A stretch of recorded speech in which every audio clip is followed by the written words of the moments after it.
Hello साथियों, नमस्कार। कैसे हैं आप लोग? चलिए, मुझे आशा है ठीक होंगे। जहाँ भी होंगे स्वस्थ होंगे, अपनी तैयारी कंटिन्यू कर रहे होंगे। अब और तेज़ी से लग जाए, क्योंकि पुलिस का पेपर निरस्त हो गया है और फिर से 6 महीने के अंदर होने वाला है। तो आप लोग तैयारी अच्छे से करते रहिए।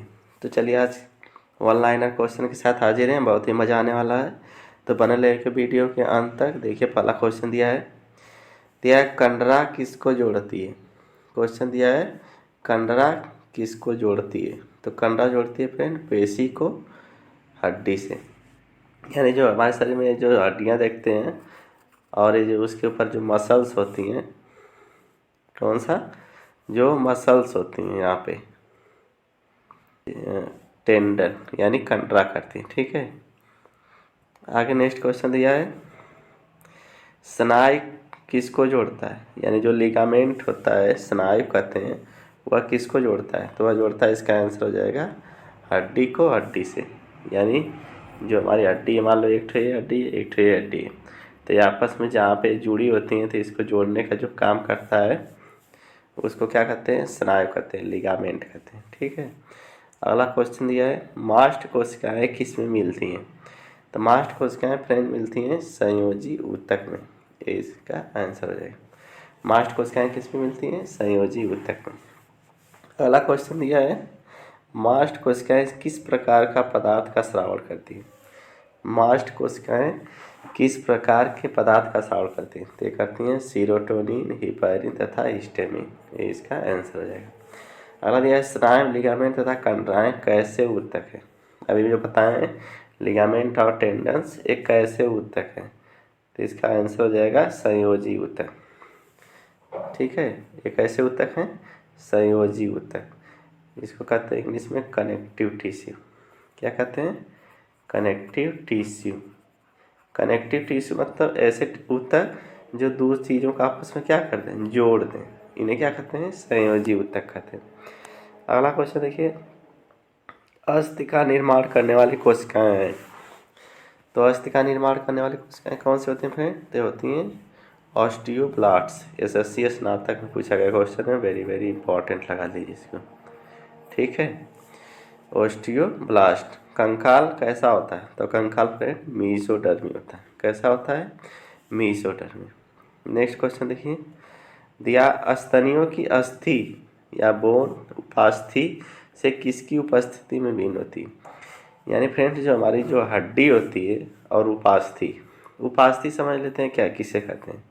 हड्डी तो आप लोग जान लेते हैं जो मजबूत होता है, और उपास्थि जैसे आपका एक कान हो गया, कान का बाहरी हिस्सा हो गया, ये जो आपकी नाक हो गई, ये जो बना होता है कान और नाक, जिसको पिन्ना कहते हैं या कड़पटा कहते हैं पीछे, और नाक का जो ऊपरी भाग होता है, इसमें कोई हड्डी नहीं होती है।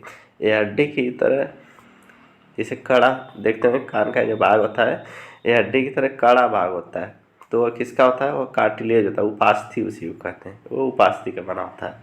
इसमें जैसे हड्डी कठोर पदार्थ की बनी होती है, यह लचीले पदार्थ की बनी होती है। इसीलिए कान को इस तरह मोड़ दीजिए, फिर ये सीधा हो जाता है। ठीक है, तो किस में भिन्न होती है, तो इसमें हाइवर्सियस नलिकाएं पाई जाती है, किसमें, उपास्थि में। और हड्डी में हाइवर्सियस नलिकाएं नहीं पाई जाती। ठीक है, इसीलिए यह भिन्न होता है। अगला क्वेश्चन देखिए दिया शरीर के बाहर का कितना प्रतिशत वसा ऊतक पुरुष तथा महिला में निर्मित कर सकते हैं। पुरुषों में 20% तथा स्त्रियों में 25% तक। ठीक है, अगला क्वेश्चन देखिए दिया ऊँट के कुबड़ में वसा का संग्रह क्यों होता है। बहुत ही most important question, very very important लगा लीजिए कि ऊँट के कुबड़ में वसा का संग्रह क्यों होता है। जो ऊँट का कुबड़ होता है इस तरह उठा होता है, इसमें वसा का ही संग्रह होता है। ठीक है, इस तरह। तो कुबड़ में संग्रहित वसा तापरोधक स्तर का कार्य करता है, फलतः ऊँट के शरीर में जल की हानि कम होता है। तो ये क्या करता है फ्रेंड, वसा ये तापरोधक यानी ज़्यादा ताप से शरीर के अंदर नहीं आता, जिससे पानी की हानि कम होती है। क्योंकि ऊँट रेगिस्तानों में पाए जाते हैं और वहाँ उनके मीलों मील क्या होता है, पानी नहीं मिल पाता कई दिनों तक, तो जिससे उनके शरीर में पानी की हानि न हो, इसलिए कुबड़ उनका वसा का लेयर होता है उसमें, जो कि पानी को अंदर से पानी की हानि को बचाता है, इसलिए वसा का संग्रह होता है। ठीक है, नेक्स्ट क्वेश्चन देखिए तो ये अस्थि में कौन सा लवण सबसे अधिक होता है। अस्थियों में कौन सा लवण सबसे होता है, तो कैल्शियम फास्फेट। UPPCS में पूछा गया क्वेश्चन है, वेरी वेरी इंपॉर्टेंट है जी। सब क्वेश्चन प्रीवियस ईयर के हम लेके आते हैं, ठीक है। आगे दिया अस्थियों को कठोर बनाने वाले लवण मुख्यतः होते हैं कैल्शियम और मैग्नीशियम के फास्फेट, ठीक है। कैल्शियम और मैग्नीशियम के क्या होते हैं, फास्फेट होते हैं। अगला क्वेश्चन दिया लंबी अस्थियों के सिरों पर लचीली संदाई गद्दियाँ किसकी बनी होती है, तो यह बनी होती है फ्रेंड्स उपास्थि की, वही कार्टिलेज जो बताया।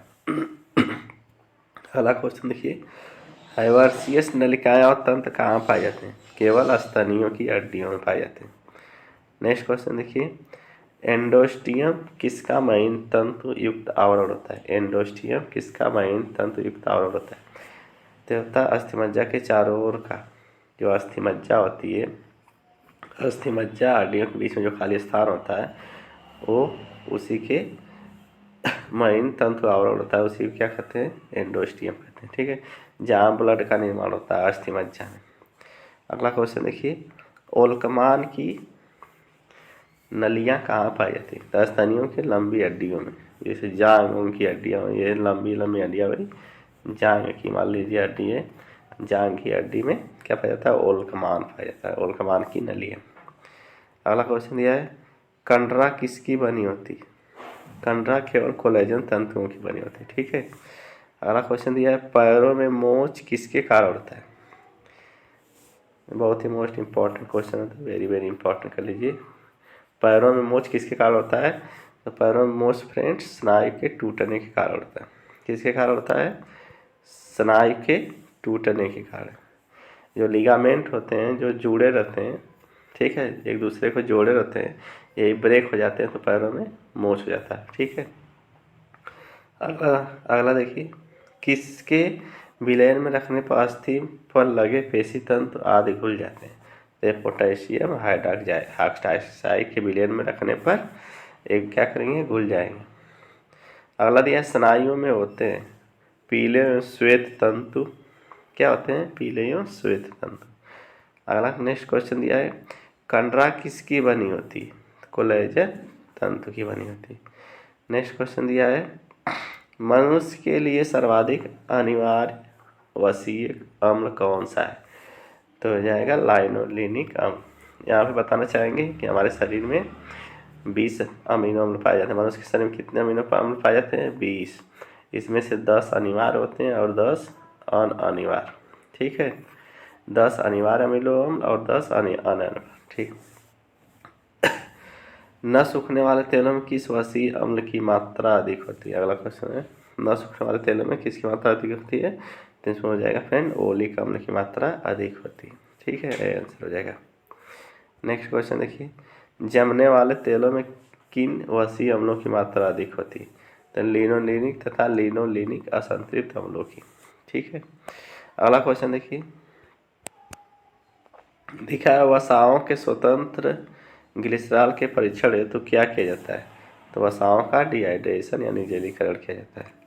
आगे देखिए नेक्स्ट वसा व तेल के सुवारिसिता यानी एनसीडीसी का प्रमुख कारण क्या है, यानी वसा और तेल जो खराब हो जाता है उसमें से बिक्री गंध आने लगती है, तो उसका प्रमुख कारण होता है ऑक्सीकरण तथा जल अपघटन। वसा या तेल से युक्त कोई भी चीज़ रख देंगे तो उस बाद उसमें ऑक्सीकरण हो जाता है, उसका वायु में जो नमी उसे क्रिया कर लेती है और वह उसमें बदबू आने लगती है, ठीक है, तो उसका कारण होता है ऑक्सीकरण। नेक्स्ट क्वेश्चन देखिए मनुष्य के किस प्रकार के वसा का सेवन करना चाहिए, तो असंतृप्त वसीय अम्लों से युक्त पादप वसाओं का सेवन करना चाहिए। आगे दिया है वसीय अम्लों के अणुओं में क्रियात्मक समूह होते हैं, तो कौन से होते हैं, CH और COOH, ठीक है। आगे देखते हैं नेक्स्ट क्वेश्चन, आप इसमें नहीं है फ्रेंड, तो आज यहीं तक, मिलते हैं नेक्स्ट वीडियो में। तब तक अगर चैनल पर नहीं है पहली बार देख रहे हैं तो चैनल को सब्सक्राइब कर लीजिए, ठीक है, और वीडियो को कर दीजिए लाइक और शेयर भी कर दिया करिए आप लोग, ठीक है, इससे मोटिवेशन मिलता है। मिलते हैं नेक्स्ट वीडियो में, तब तक के लिए धन्यवाद, आपका दिन शुभ हो।